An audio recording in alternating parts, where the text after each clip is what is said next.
A ship sails along the coastline of the Roman-occupied island of Britain towards the shores of Ireland. It's the 4th century, and the Roman army, which once protected the cities and villages of ancient Britain, has been called away to defend the Roman Empire against invaders. Earlier in the day, just before dawn, this group of Irish pirates attacked a fortified city, now left defenseless, carrying away a cargo of male and female slaves.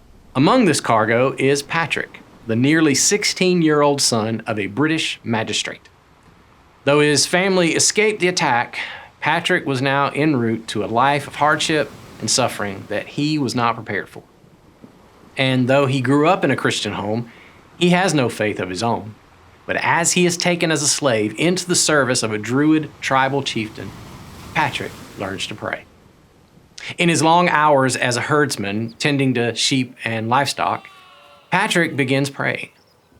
In his memoir titled Confessions, Patrick claims, "But after I had come to Ireland, it was then that I was made to shepherd the flocks day after day, and, as I did so, I would pray all the time, right through the day.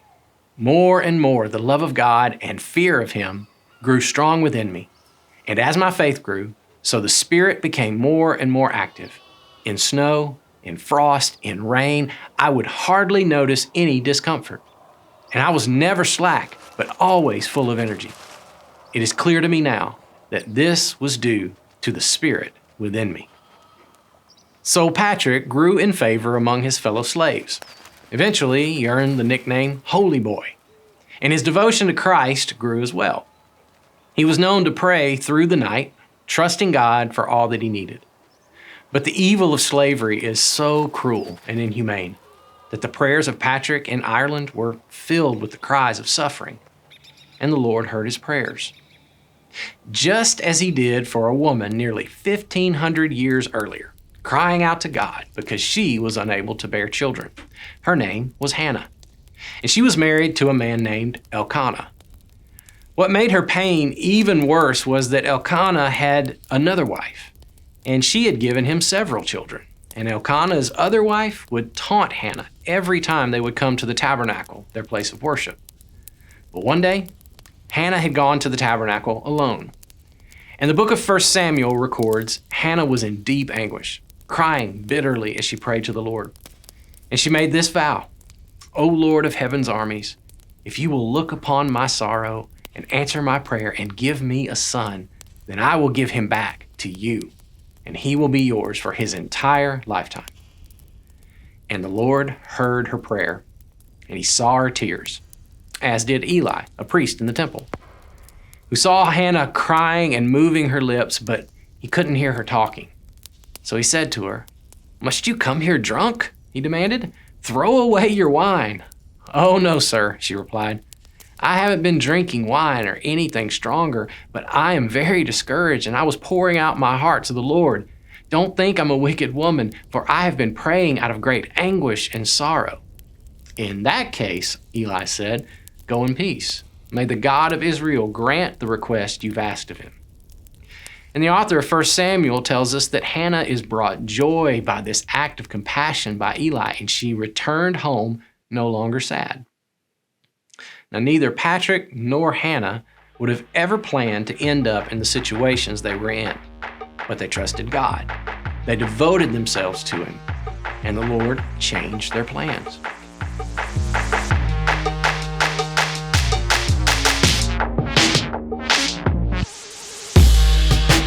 Well, welcome everyone. We want to welcome the not great parents here, all the not great parents out there, to join not great parents in here. Right, to join two not great parents in here for our second episode of the Not Great Parents podcast. Yeah, I'm glad to be here. I am too. Yeah, how are you doing? I'm good. What about you? Not great, but I guess I should say the same thing. Not great, and I'm okay with that. We're okay. Things are going good. Literally, before we started filming, Molly was giving me some parenting advice on a situation in our home that's not going great. Yeah. But we're trying to handle it good. Completely which is not good unsolicited grammar. parenting advice that I threw out The there. best but, kind of parenting advice. Yeah, So exactly. So anyway, yes, we also have had some not great Yeah. moments in our house this week. And my child's been wanting to do some things his way and not liking to hear my answer. And that sounds like something nobody can relate to.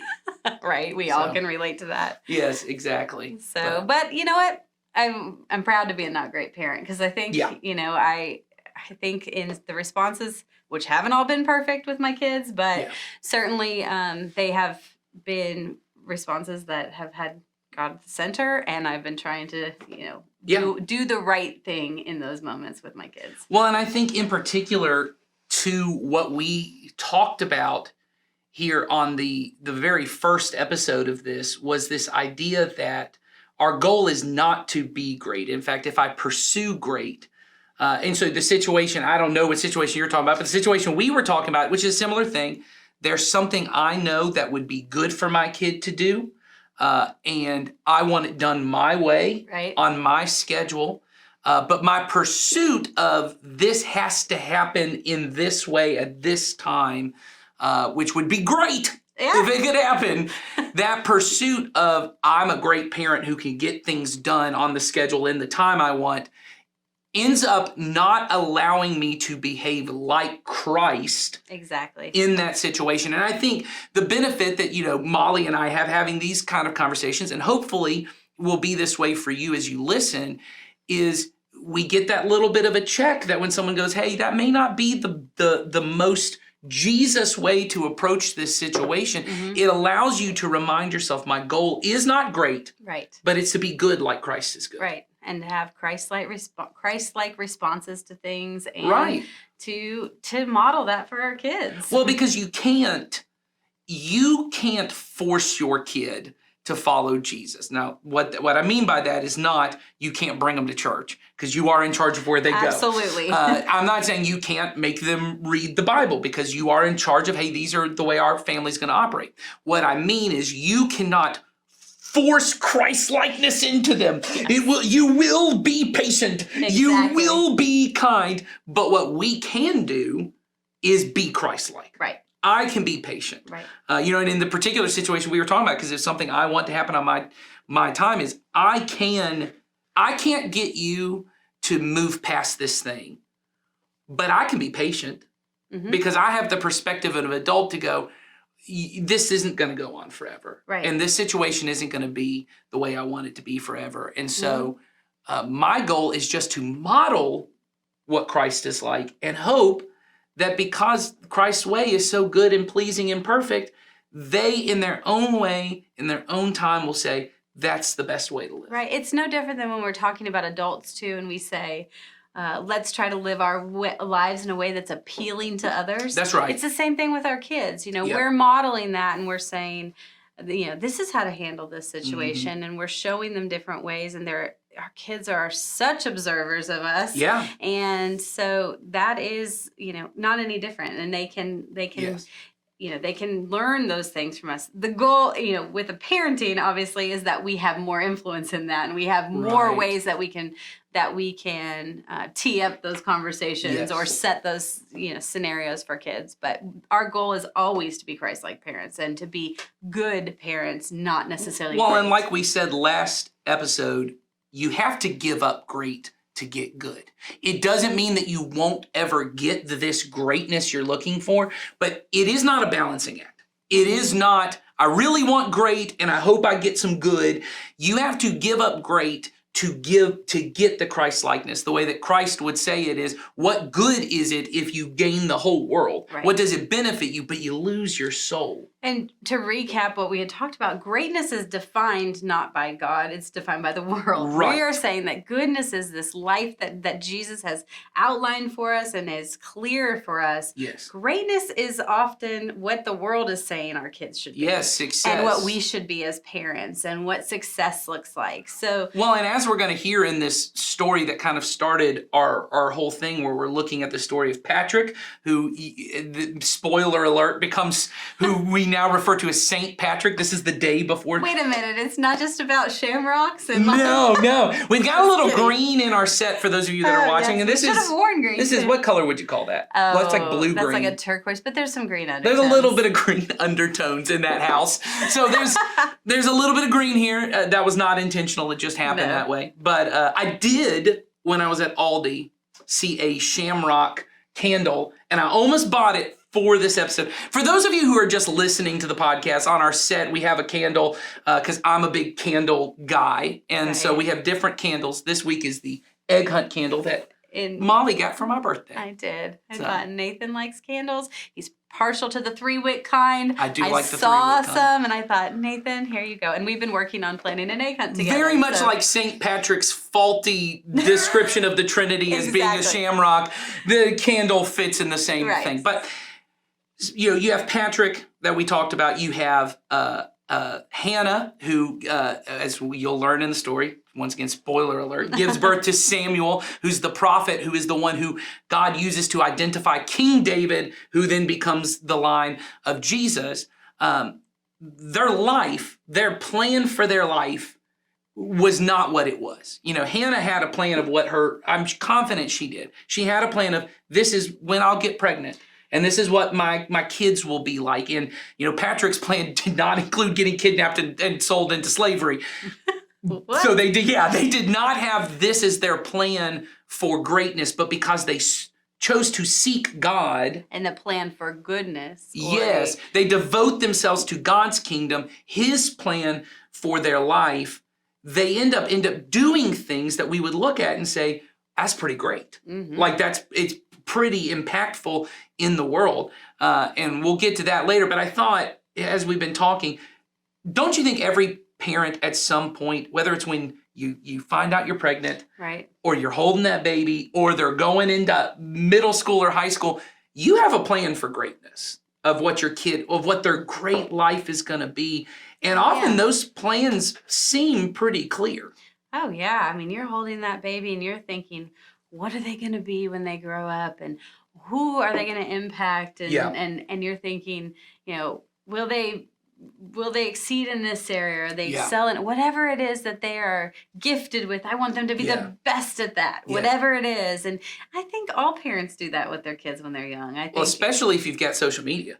Oh, well, yeah, because every child on social media is going to be the greatest child. And again, comparison is so easy to do with social media. Well, and I think you end up seeing this person's plan for greatness and this person's, because they're highlighting the great moments. And you look at, especially once your kids are able to get into sports. Oh, yeah. And grades start actually mattering, and there's clubs and there's hobbies, and you start kind of, the picture of who they're becoming starts to solidify in your mind of, oh, they're really into baseball. It used to be that if you had the bumper sticker that said your kid was in the honor roll, that was pretty much parents saying how great their kids are. Now, every aspect of their life is on social media or is put out there. So it's now no longer is my kid just an honor roll student. My kid's an honor roll student, and we're the travel ball team, and we're going to some championship game, and my kid is doing X, Y, and Z at school. And so it's now this bigger picture, and it's all right there for you to see.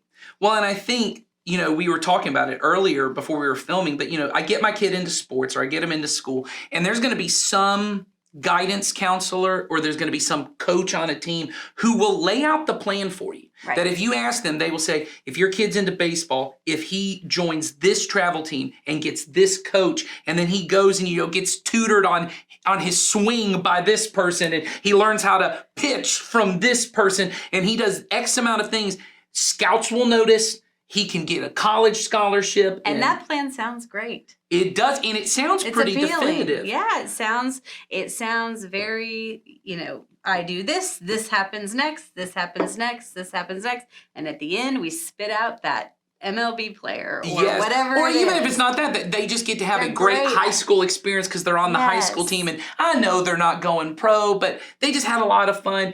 And then your great plan doesn't go according to, because now you've got a 13-year-old that they're pretty artistic, and yeah, they did sports for X amount of years, but now all that money you spent on conditioning and training and these videos to make them learn this and this different, camp that you sent them to, and all of that has fallen apart, and now they want to paint. Yes. And you go, well, how are you going to make any money painting? Right. And they're not even planning to make money painting. They just like to paint. to do it. Or they don't like to do anything and they just want to play video games. Mm-hmm. And you start thinking, well, how is that going to look on a... Yeah. I can't get them to go outside. They could be a computer programmer. Yes.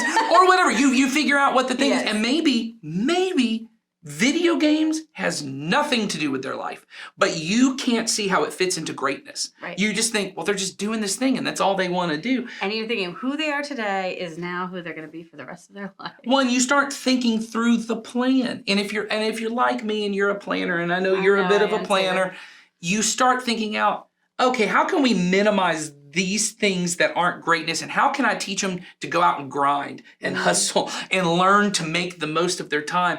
And we have all these plans for greatness, but I think the question that we want to deal with for today is, what's your plan for goodness? Right. We kind of think, oh, well, my kid, if he's going to excel at sports, here's the plan. And he has to start at 5 if he wants to be great at 18. Right. Like, we no longer at the place where your kid can just play rec ball and that's enough, because there are 30,000 travel teams. So, if they're going to be competitive, they got to start now. And you can't just squeeze sports in and on the side. But for some reason, we think, well, you'll squeeze God in these little in-between moments. Right. While you're pursuing greatness, just throw God in, and we think they will catch that. And I think our question is, what's your plan? Right. Because like we said, if you don't have a plan, that plan's going to get made for you. Yes. So it is really imperative that you have a plan for goodness.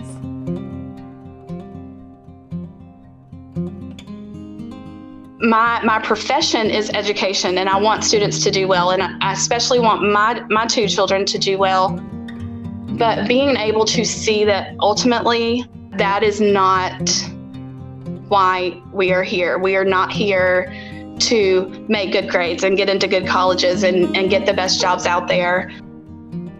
My mom was the type, we had to be at church every Sunday. They actually gave out perfect attendance awards every year for the people who had attended Sunday school every Sunday of that year. And I mean, my family and I, we always got that award. My husband, he's been in church all his life too, kind of a similar experience to what I had about the importance of church.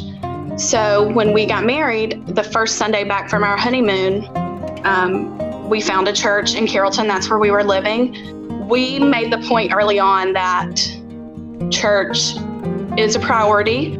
Our youngest son is really into baseball, and he wants to do travel baseball, and I think he's good enough, and I think he would really enjoy that level of competition. But we just, as a family, can't make the decision to miss church so many Sundays out of the year, because that's when baseball tournaments are. We do have people in our lives, even family members, who are really active in the travel sports arena, where they are gone all weekend, several weekends in a row.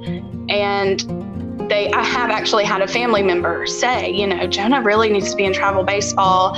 I just have to say, as a family, we've just decided that that's not a priority for us. We're not willing to take the time, one, away from our other child, make him spend the whole weekend at the ball field, but also, church is important and we have to be at church on Sunday. We're not going to miss church for baseball. Not just the teaching, but the relationships and having people pour into them and pour into us as adults too, every Sunday. That's just not something that we're willing to give up, and it's non-negotiable, and our children know that. So being a teacher, and I teach at the school where my children go, so I know their teachers personally. I know their peers. I teach a lot of their peers. And so I know what's expected of them. I know what they are capable of doing. Like, overall, both of my children make fairly decent grades. We're lucky that they don't really struggle in that area. But it's still hard for me, even if one bad grade on one assignment comes home, for me not to, I wouldn't say lose it. I don't ever lose it, but question it. Like, what happened here? You can do so much better, especially with our 10-year-old. He's in 5th grade. And beginning last year, he started dealing with some major, I don't want to label it bullying because I feel like that term is overused, but he was dealing with some different personalities and was struggling with some relationships that he had with some friends. We really need to focus on his heart and how he treats people, and kind of training him to accept others and love them, but also be able to kind of, guard his heart. That's a little cliche, but give him strategies and training and encouragement. I can't even begin to think how many times we've said to our 10-year-old, like, have you prayed about that? You need to pray about that. We'll pray about that with you. In our family, Brad and I try to model what it looks like to love Jesus and love others.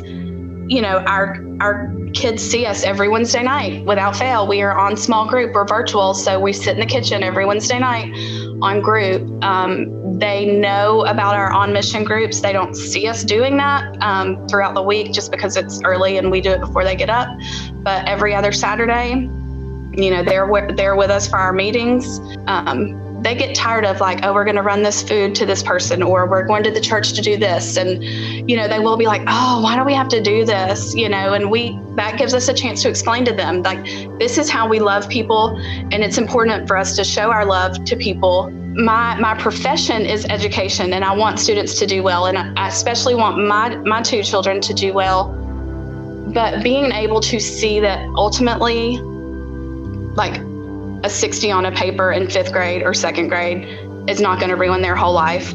And that is not why we are here. We are not here to make good grades and get into good colleges and get the best jobs out there. That our purpose here is to continue the mission of Jesus, to love others and disciple to others. And so just trying to get that, instilling the right things in them and making the right things the priority in their lives.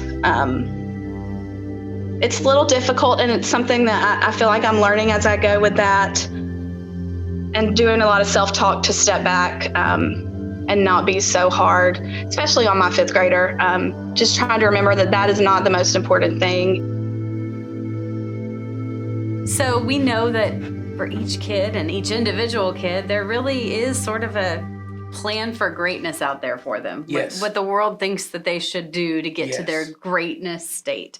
And it's different for each kid. Oh, for sure. And I can see it with my kids. I got 4 daughters, and each one of them I'm beginning to see, like, this kid is, my oldest is very artistic, but she's also such a leader in what she does. And I can see all these different possible branches of what she's going to do with her life. And I do mean in her career, what she could possibly do, or how she could use those things to help the church. And I've got one who's really theatrical. And I don't even mean like acting. I just mean her personality is so bubbly and it's out there. And I could see all different capabilities for her. And the plan I know looks different. And my personality is, I am such a success-driven person. Yes. I am a greatness-driven person. I have to fight it. And I can see myself trying to go, okay, well, then you need to learn this skill and you need to learn this thing. Yes, those are the gifts that you've been given, and these are the things that you have, and God's given you these gifts of art or whatever it might be, but now we're going to take it to this level. Yeah, and because I want to, and it is love. So I think sometimes when we talk about this, it sounds like it is coming from a place of love, in that I want to set my kid up that whatever path they end up choosing, they'll be able to do it to the best of their abilities. But I think to the point that we're asking here today is, how much time and attention are we giving to their plan for goodness? And in particular, what we mean by goodness is Christ-likeness. Right. I think you said it, we were talking another time, you said, are we going to cheat goodness to get greatness? And I think, you can look at that in the time, even in the time study that you would do, you would say, how much time are we cheating from goodness to get that greatness. Yes. So, And in particular, I would say too, is how much emotional energy. absolutely. When I have that downtime and my kids are in bed and all the day is running through my head and I'm sitting and that rhymed like a Dr. Seuss thing. I know. That's good. I'm going to put that in a poem. Yeah. I give that to one of my kids. She wrote a poem the other day. Was it a haiku? No, it's not a haiku. Not Sawyer. Producer Sawyer, master haiku maker. But I will say, she's not going to be a poet, but that's all right. But she was trying. But she did, and I said, that's good. That's good. That ain't great, baby. But we can do good with it. But I think when I'm having those moments and I start kind of freaking out, right? Mm-hmm. And I start going, oh man, I'm not doing enough as dad, you know, and I'm not doing enough as mom. And great moms, great dads have already got this plan in place. And Right. if you have people in my life, my mom is one of these people who's like, I'm So a is planner, mine. but she is like perfection planner. Like, I plan like the bullet point versions of things. My mom is bullet points with like 2 or 3 sub points and then maybe Yes. some other things over on the side. And so I've always felt like, man, she you know, moms like that, they just have the whole thing together. The amount of emotional energy, am I putting that amount of emotional energy into praying for my kid and about their love for Jesus? Am I putting that amount of emotional energy into thinking of, do they have friends at church? Right. Do they have people they care about at church? I know I bring them to church, but do they have people they're invested in? Do I hear them talk about their leaders? Right. Do I know other adults that are invested in my children? Yes. And is my emotional energy, what is my plan for goodness, for Christ likeness? And so I think we want to spend a little bit of time trying to figure out, how do I even begin, right? Oh, yeah, because here we're telling you, don't be a great parent, be a good parent. And so we got to, well, and we need Molly and I work at a like. church, and we're thinking about the plans for your kids a lot. So it kind of makes sense. Well, they'll occasionally think about their kids, but you've got whole other thoughts about your personal job and your schedule and your kids. So if it's a struggle for us, I know it's a struggle for everybody. And so Molly, where do you think it begins? Where do you think it begins of going, I want to plan for my kid to have a good relationship with Christ and to care about Christ? Well, for me, when I look at I look at what would it take to have any kind of relationship. So what does it take for you and I? We are coworkers, but Right. you know, what does it take for us to have any kind of relationship? Well, relationships involve time. Yes. I mean, you don't just walk into a scenario and have a close relationship with somebody that you've never really talked to. That's right. Or don't consistently talk to. Yeah, you certainly don't care as much about that, but you're not as Right. invested in that Right. relationship. So time is huge. Yeah. I think dialogue with that person. Yeah. It's not Good communication. Good communication. I think listening, hearing Yes. what that, slowing down and being present in those moments with that person. All of those things, go together to make relationships. Here's another one that I'll happen. add to what you said that I think is huge is caring about what they care about. That's huge. Because, we just had, and this will be a plug for something you'll hear us talk more about, but in one of our parenting events, it wasn't the last one, but the one previous to that, we had a conversation about the 5 love languages. Yep. And knowing your kid and their temperament and their personality, how they receive love. And most of us don't think about it this way. How does God receive love? How does Jesus... I don't think I've ever thought about it. How does exactly Jesus like that. receive love? Because I hear so many people say, and I think we're going to do this on a future episode, but I've started, ever since I was teaching teenagers, I'd hear them say, I love Jesus. And my question always would be back is, how do you know that? How do you know that? How do you know that? Because love is not, and I think we all know this, so I mean, I'm not saying It's not a feeling, it's an not action. a feeling. Yeah, well, and, It's a choice. And it really is a state of being, because there is a way in which I'm not always doing loving actions for my kids, but I know there's a baseline of love that is there for my kids. And obviously, more often than not, I'm doing loving actions, but I'm not a great parent. And so I mess it up. Right. And not every time. But there's always an underlying sense of love. And I think Jesus says, if you love me, you obey my commands. So that right there is a big one. Right there. How do I know I love Jesus? I'm doing what he tells me to do. And then he says, my commands are really this. They all come back to love, but they are slightly different. There's love God, right? So put God first in everything. What he means is desire God, you talked prioritize God. Prioritizing God. Right? He says, love your neighbor as yourself. So that means every person, as I say to my kids, every time we pray, one of my kids will pray at lunch or dinner or bedtime. And then at the end of the prayer, and I don't know where this started, but they've just all, at the end of every prayer, they say, in Jesus' name, amen. And then all the kids say, love your neighbor as yourself.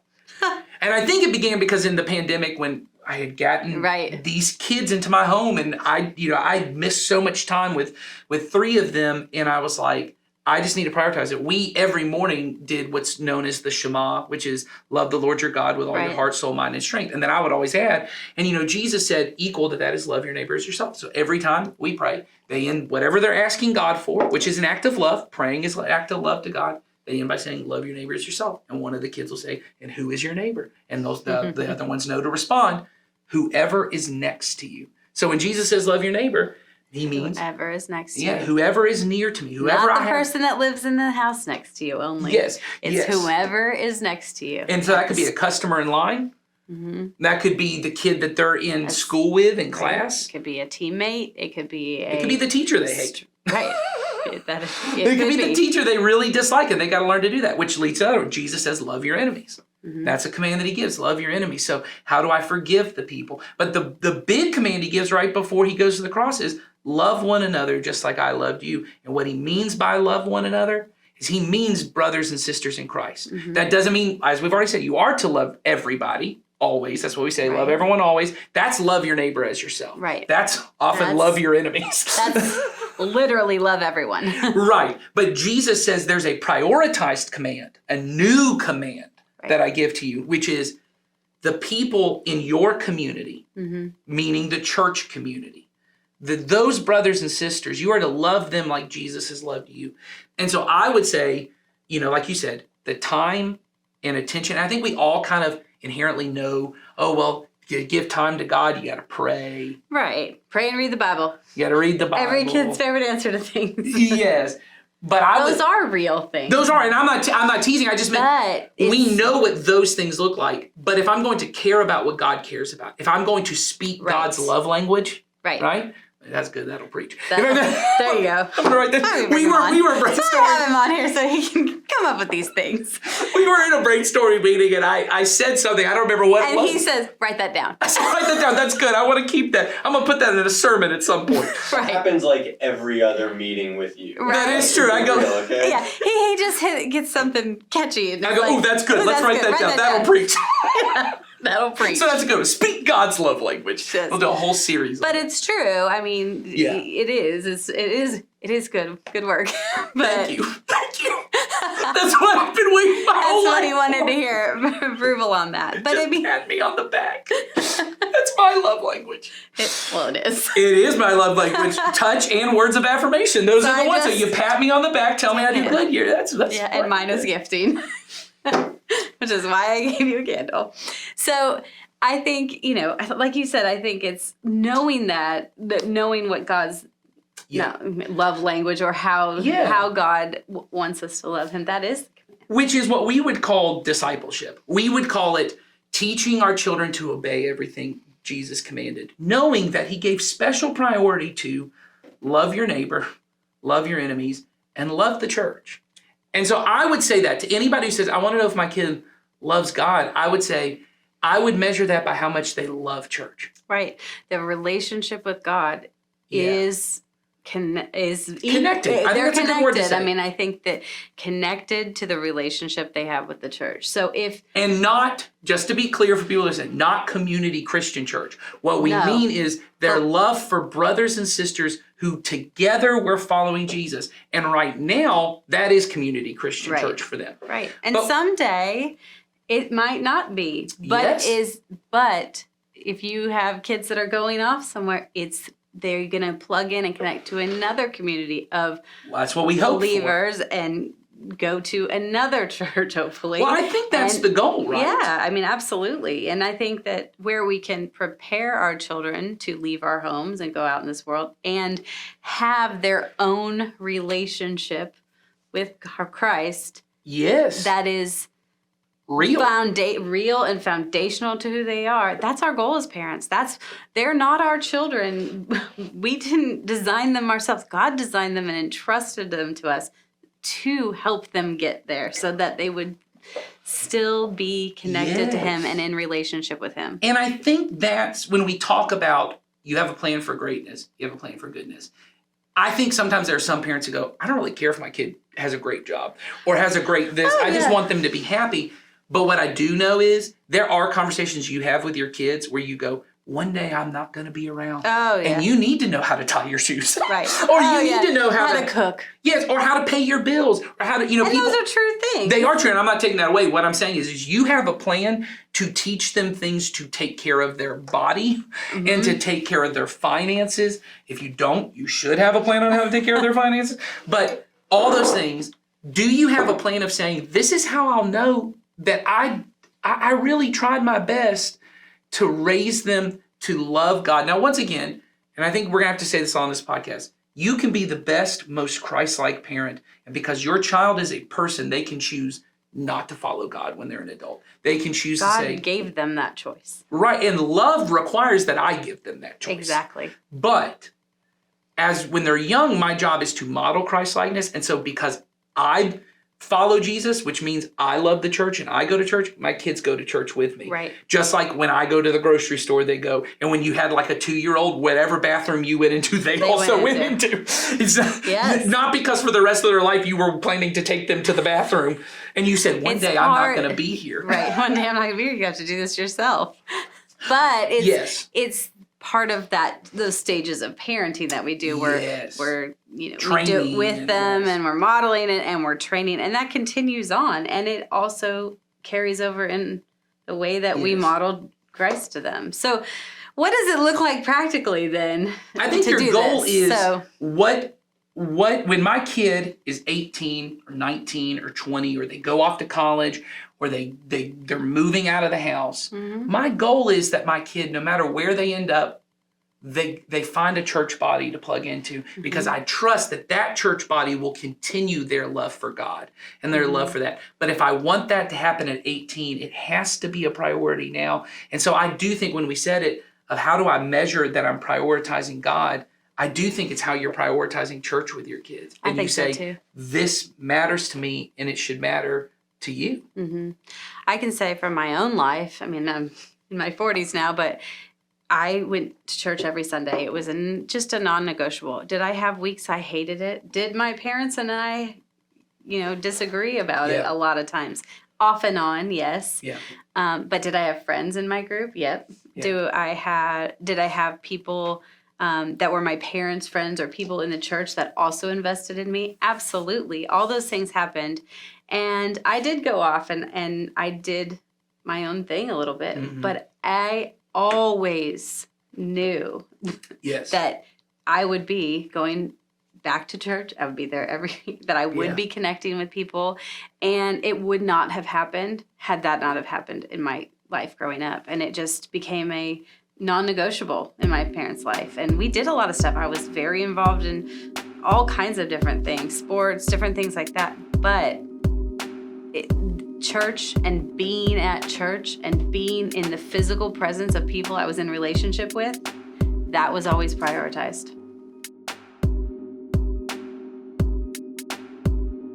All right, well, I have Sawyer here with us today, and Sawyer is our student pastor. And so, Sawyer, introduce yourself. I have a lot of fun just on Sunday morning to interact with your teenage students, and it is a huge privilege of mine to work here and stuff like that. So I'm excited for this conversation right now. Actually. Absolutely. We talked earlier about having a plan, and we talked about as parents, we want to make sure that we are encouraging our children to have a relationship with Jesus, and that needs to be a plan. And so we know that we, as a church, try to provide resources and things for everybody to grow closer to God, and that includes our students. So I wanted to invite Sawyer on to talk to us a little bit about what we call our student path. Yeah. So tell us a little bit about that. Yeah, we call it that mainly just because,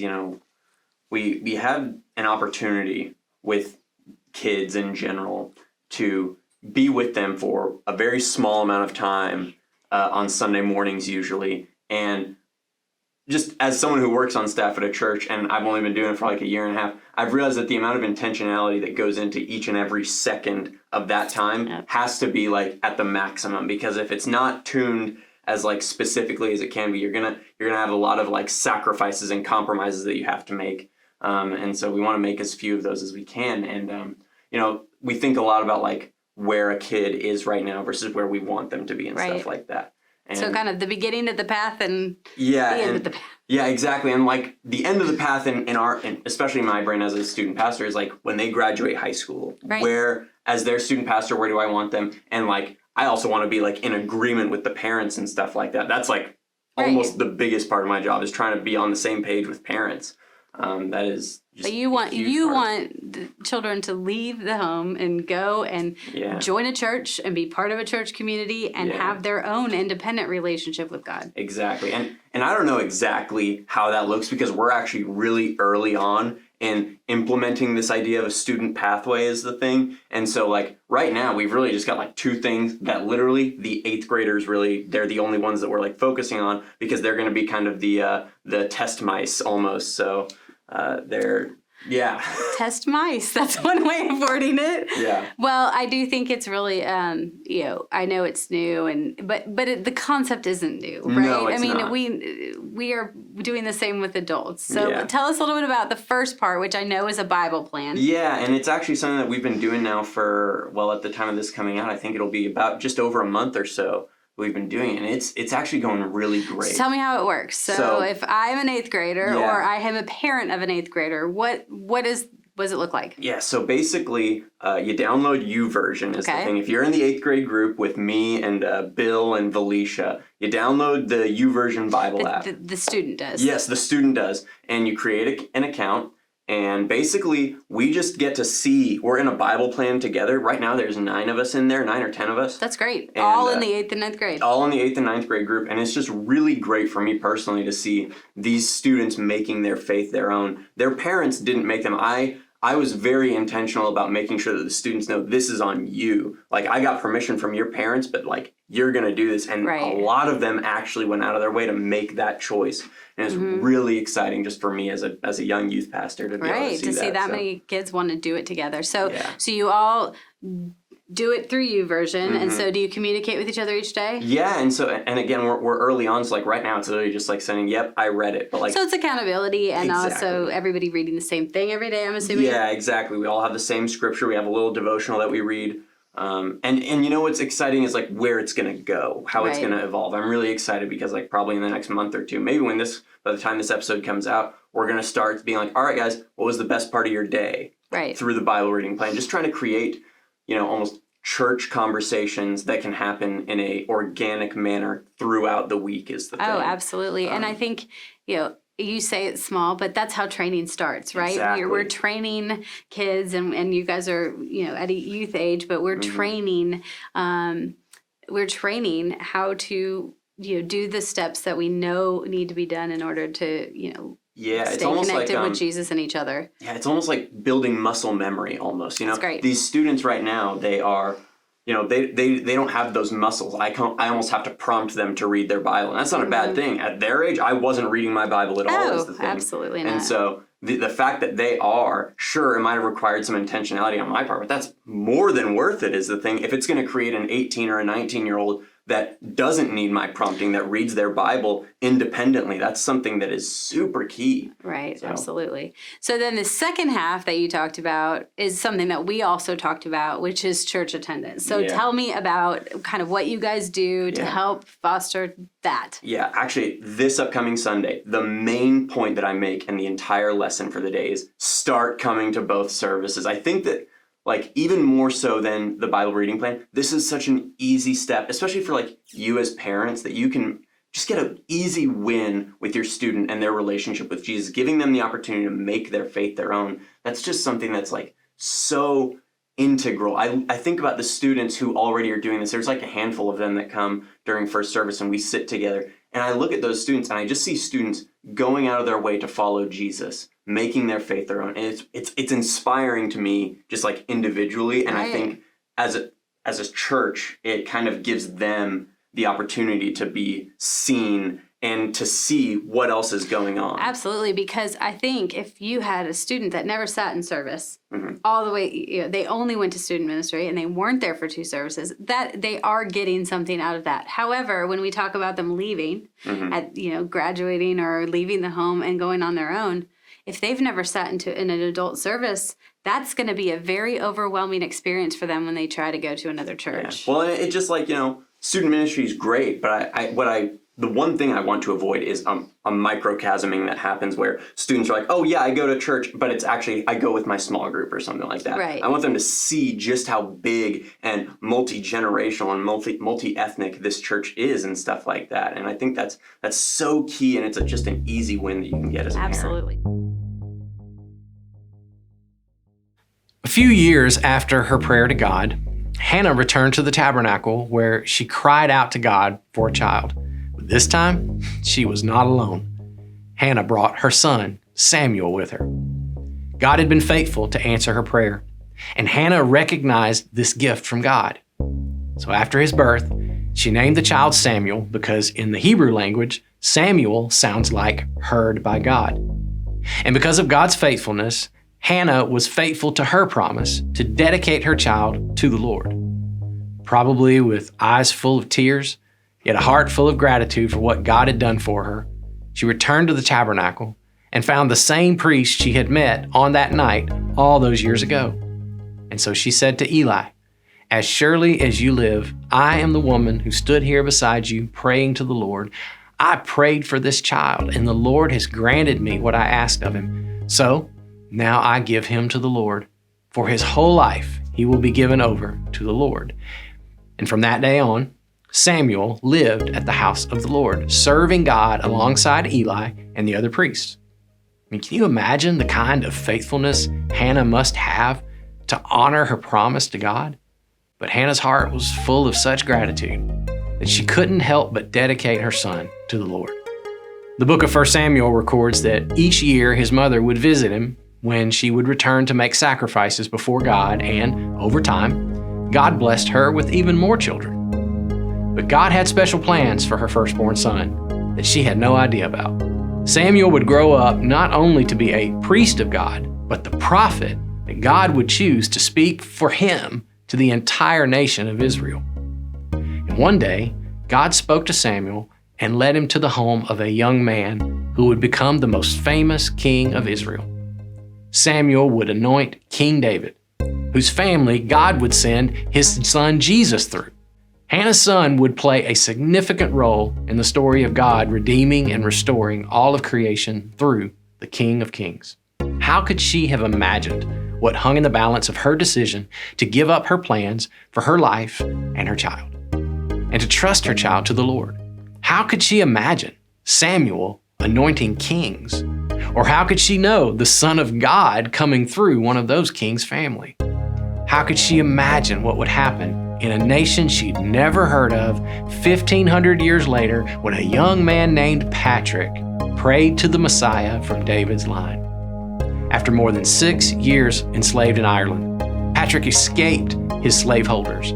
He traveled more than 200 miles to board a ship back to Britain. This journey was inspired by a dream that Patrick believed was given to him by Christ. And at the age of 22, Patrick returned to the arms of his mother and father, where he lived for 2 years, until again he began to feel God drawing him to return to Ireland and share Christ in the land where he was once enslaved. As you can imagine, his mother and father were vehemently against this idea. It was widely believed that the Druids in Ireland would often torture and mutilate captured runaway slaves.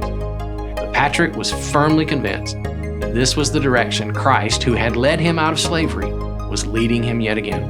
So, years after gaining his freedom, Patrick stepped foot once again on the shores of Ireland, this time in the name of Jesus. Patrick would spend the remainder of his days traveling throughout the country, sharing the good news of Jesus and starting communities of Jesus followers. Now, it wasn't without difficulty and persecution. The tribal chiefs in Ireland, they were not always open and often violently resisted Patrick's preaching. But despite the suffering and the threats that he faced, Patrick persisted in his pursuit of Christ's mission for him. In his Confessions, Patrick wrote, "As every day arrives, I expect either sudden death or deception or being taken back as a slave or some such other misfortune. But I fear none of these, since I look to the promise of heaven and have flung myself into the hands of the all-powerful God who rules as Lord everywhere." And to this day, Patrick is remembered across the world. And even though legends and myths surround his popular memory, the history of his life is proof of what can happen when we give up our pursuit of greatness and trust in God's good and pleasing and perfect will for our lives. All right, so Nathan, one of the things that I think is really hard as a parent, and shouldn't be, is that these kids, they don't belong to us. Yes. God entrusted us with them. Yes. He handpicked each one to go with us. Yeah. Sometimes I think we probably would say, "Oh, could you pick a different one?" Yeah, you know, the thing that's difficult about parenting is you don't always get the kid that you would pick. No, And so, not always. but you look and you go and you look back at it and you say, "Thank God that I didn't get to pick." Because if you have the heart for it and you look and you say, "This child is so perfect for me in ways that I didn't know I didn't know." And you look and there are times that it's a struggle, and there are times you think, "Where did this kid come from?" Right. And where did this happen? And why is this so difficult? But you look at it and you just say, God had a perfect plan in mind for this. And I didn't see it all the time along the way. You know, as my kids are getting older, I can look back at specific times where I thought, this is too hard for me. This is too difficult. I have tons of those where I had moments where I was like, I am in over my head. I don't understand, God, what you were doing here. Yes. Later on, I might see how all those pieces went together. I might not, but there are.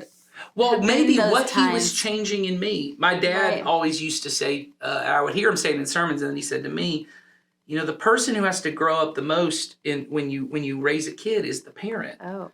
And it's true. I look at sometimes the things that I look at my kids, and I mean, I don't think they would be embarrassed to know. I said this. I look and go, why can't you do this? And why can't I this do it all happen? the time. Is often things that I needed to let go of. You know, we started this by talking about a specific situation in my family right now, and the more I think about it, the more I go, you know, that's something you have to grow in, Nathan. They're a child. Right. They will grow and they will figure it out. You're 33 years old. You got to at some point surrender that to Jesus. And I think to your point of these are not our kids, God did not give them to me to mold in my image. Right. They were already made in his image. Yes. And the process of following Jesus is that the Holy Spirit makes us over in Christ's image and wipes away all the brokenness, all the sin, because your kids sin and they are broken, but God will heal those things and make them whole. But it's our job to surrender that to him, right, and go, my plan for greatness does not matter as much as his plan for their goodness. Exactly. And I think when it comes into all of this, the way that, you know, as we kind of said last week, we're going to give them assignments. I think, you know, as Sawyer already talked about, and Sawyer talked in your kind of interview about our student kind of path for kids, I think it really is seen in what you as a parent are willing to sacrifice. You know, when you look at how do I prioritize, my wife knows it's not just the amount of time I spend with her, it's the quality of that time that I spend with her. It's when she knows, hey, I have a big project at work getting done. Like this week, I'm getting ready to do I'm taking a week off of work. So you're trying to cram everything into this 1 week. But I've told my wife I'm coming home at 4:30 every day. And it speaks volumes to her. That matters more than the entire week I spend on vacation with her. You know, that's more amount of time. But there is something that says is Dad comes home every day. Mm-hmm. And it speaks volumes when you choose to say to your teenager, even if they're angry about it, which I think we're going to talk about in our next, we're going to do a mini episode next week. And we're going to talk about sometimes your kid's going to be angry at you. And that's okay. And that's okay. And sometimes, spoiler alert, it's okay. And sometimes it's necessary, because when you tell your teenager, we go to church, and so you can go to Six Flags with your friends, but you got to go on Saturday, or you got to go after church on Sunday. Or Right. you say to them, hey, we go, instead of saying, hey, we're going to listen to Christian music on the way to the ball field, which you should do, it speaks more volumes when you say, we don't go to the ball field on Sunday. Right. And you may miss out on this. We don't go to the ball field on Sunday. Or it speaks more volumes when you choose to say, hey, I know there's this family event that we all would like to do, but we're going to have to show up late to it. Or we may not get to go at all because we go to church on Sundays. Mm-hmm. And to be able to say to your kids, Dad works along schedule, Mom works along schedule, and we're tired. And man, we would love to sleep in on Sundays and have cuddle time and have all this family time. We are willing to sacrifice that to be with the family Right. of God. And that is a much louder message to our kids Yes. than doing God in chunks and pieces. And it in feels between the other things. Sacrifice Yes. is always going to be louder than anything else. I mean, anytime somebody sacrifices for us, I mean, Jesus modeled this for us. Yes. He made the ultimate sacrifice, and there's nothing greater than that. So Yes.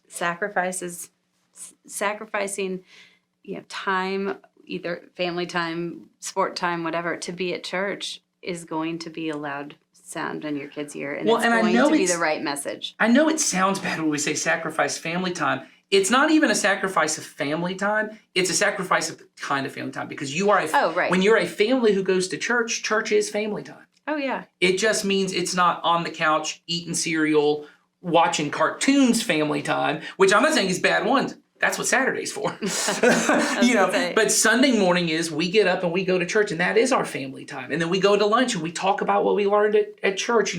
That is family time, but it's a shift of what is goodness for my kid. And I know it sounds like a risk because the feeling is, well, what if my kid is angry at me and they resent church because they never got to go to Six Flags? One, think it through. Is the reason that you at some point chose not to go to church because on May 7th, 1984, you wanted to go to Six Flags and your mom wouldn't let you go? I just told you at the beginning. My mom used to force me, and here I am. I'm right sitting here working at a church, having a podcast about parenting, and part of it was with my mom was that she made me go to church. But again, that was also something she instilled in me, even though I was mad at times and even though I didn't want to be there at times. So what are you willing? And that's what I'd say is sacrifice is always a risk. And you may be right. Maybe you'll do this and your kid will be upset. But at least as we said from the beginning, you can't force them to follow Jesus. But you can say, I follow Jesus. So I go to church. And that means there's a sacrifice around it. And I know this sounds weird because we're church and we're church people. We work on a church staff and it sounds like we're saying you need church attendance because we need the attendance to be bigger. That's not what we're saying. I would have said the same thing a year ago when I didn't work here. Yes. Yeah. I think you think that's what it is, but we know long term, your kid's relationship with God at this point, it looks like their relationship at church. Mm-hmm. And so I begin to ask that. And so I think your assignment this week is, can you look at your calendar and say, hey, over this summer that's coming up, are we going to be able to be at church 2 to 3 Sundays out of the month? Right. Because if you're looking, you go, well, we're going to be there 1 out of 4. Or we're going to be there 1 out of 6. Right. I'm just challenging you to look at it and say, where are you willing to sacrifice? Because we said it earlier. Are you willing to cheat good for great, or you're going to end up cheating great for good? Right.